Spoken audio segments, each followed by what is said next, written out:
میرپور خاص سے خبر دیتے چلے کہ پاکستان کے صحافیوں کی تنظیم پاکستان میڈیا کونسل نے میرپور خاص کی ڈویژن باڈی کا اعلان کر دیا۔ ملک ہاؤس میں منعقد تقریب میں سندھ بھر کے صحافیوں کی شرکت۔ اسی حوالے سے مزید دیکھتے ہیں جاوید افضل کی یہ رپورٹ۔ پاکستان میڈیا کونسل کے مرکزی صدر مہر حمید انور نے کہا ہے کہ صحافیوں کا اتحاد اور ایک پلیٹ فارم پر جمع ہونا وقت کی اشد ضرورت ہے۔ صحافیوں کے حقوق اور ان کی فلاح و بہبود کے کام اسی وقت ممکن ہیں جب صحافی اپنے اختلافات ختم کر کے متحد ہوں گے۔ صحافیوں سے زیادتیوں اور ظلم و ستم کے خلاف ان کے ساتھ ہر جگہ موجود ہوں گے۔ ان خیالات کا اظہار انہوں نے پاکستان میڈیا کونسل سندھ کے سرپرست اعلیٰ ملک عبدالغفار کی جانب سے استقبالیہ تقریب میں کیا۔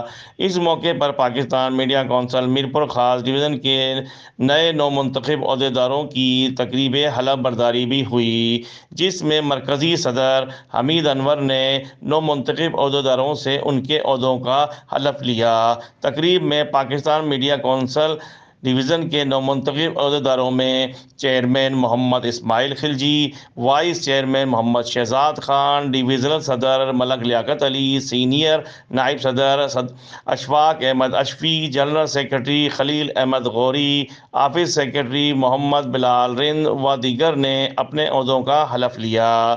تقریب کے میزبان ملک عبدالغفار، ملک راجہ عبدالحق سمیت نومنتخب عہدیداروں نے بھی خطاب کیا۔ قبل از تقریب میں آنے والے مرکزی و صوبائی عہدیداروں کا والانہ استقبال کیا گیا۔ گل پاشی اور پھولوں کے ہار پہنائے گئے۔ سندھ کا روایتی تحفہ سندھی اجرک اور ٹوپی کے تحفے پیش کیے گئے۔ تقریب میں ڈویژن کے تمام شہروں کے صحافیوں نے شرکت کر کے اپنے اپنے شہر کی نمائندگی کی۔ جاوید افضل اوان، عوامی نیوز، میرپور خاص۔ مزید خبرن